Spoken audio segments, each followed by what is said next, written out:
इतका माज, इतका कॉन्फिडन्स. आजच किचन सुरू झालंय ना हिचं. पहिली ऑर्डर मिळाली आहे ना तिला,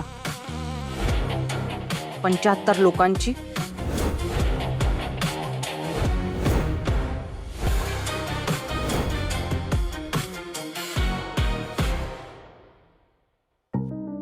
निकी, अर्पिता मॅडम कुठे जरा बघून ये ना प्लीज. अरे आलंच. कुठं होतात तुम्ही? अहो इथे बाहेर प्रसाद द्यायला गेलेले. काय झालं बोला ना. नाही नाही, माझं काही काम नव्हतं. सलीलला काहीतरी बोलायचंय आपल्याशी. अरे बोल ना. हा, थोडं ऑकवर्ड वाटतंय. बोलतो. ब्रो, मला माहितीये की मी खूप इरिस्पॉन्सिबली वागलोय आतापर्यंत. आणि वहिनी, एस्पेशली तुला मी खूप त्रास दिलाय, खूप वाईट वागलोय.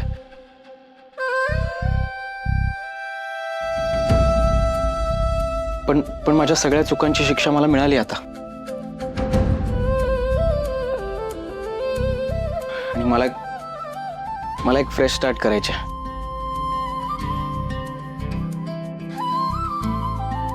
सो मला हे विचारायचंय की तुमच्या बिझनेसमध्ये मला जॉईन करून घ्याल प्लीज.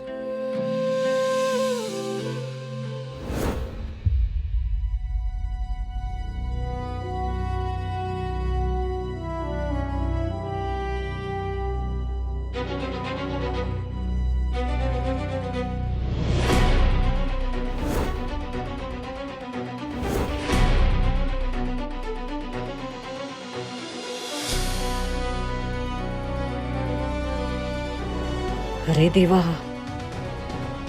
सलील तू पण? म्हणजे आता सलीलला पण गुंडाळलं हिने.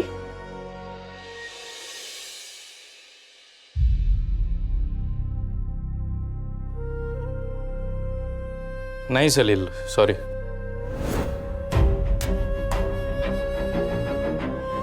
आमच्या बिझनेसमध्ये आम्ही तुला जॉईन करून नाही घेऊ शकत. अहो,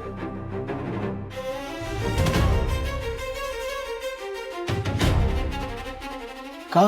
काय? कारण जो बिझनेस मुळातच तुझा आहे, त्यात अजून काय जॉईन करायचंय तुला वेगळं?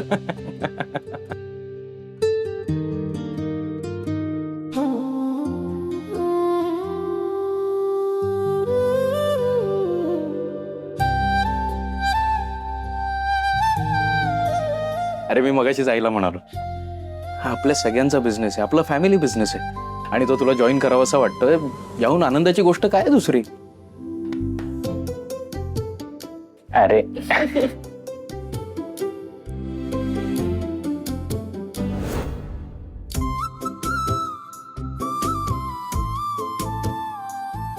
Thank you bro. Welcome boss. खरी बॉस तर वहिनी आहे.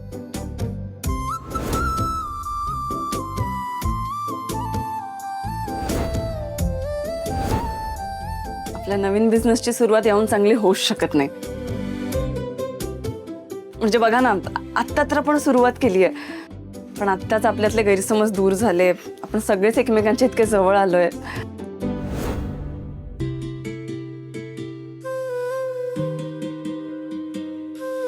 नाही, पण या सगळ्याचं श्रेय तुम्हाला जातं अर्पिता मॅडम. कुठलीही गोष्ट करताना त्यामध्ये अख्खं कुटुंब कसं इन्व्हॉल्व्ह होईल याकडे तुमचं लक्ष असतं. म्हणूनच हे शक्य झालंय.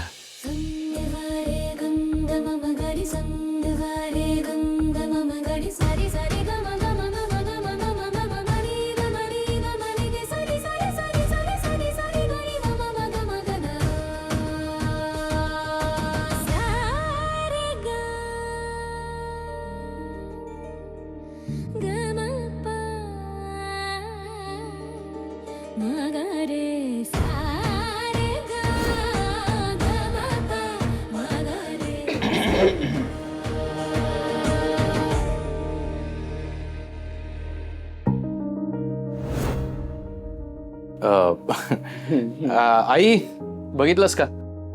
तुझं लाडकं शेंडेफळ आता जबाबदार झालंय. बाबा शाणा झाला आता. आता अजिबात काळजी करू नका तुम्ही. आता तरी टेन्शन मिटलंय का तुझं? आई, सलील जसा बिझनेसमध्ये जॉईन झालाय तसं आमची अशी इच्छा आहे की तू पण जॉईन.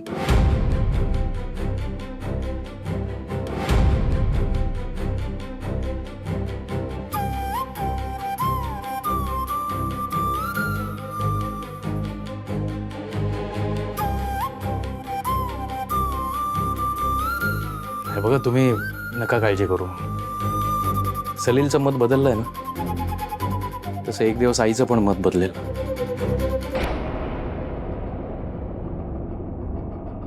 तुम्ही बोलायला लागलात की अशक्य गोष्टी शक्य वाटायला लागतात मला.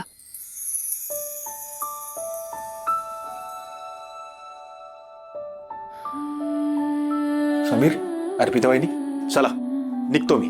हा, आशुतोष दादा, थोडा वेळ थांबता का? एक जरा महत्वाचं काम बाकी आहे.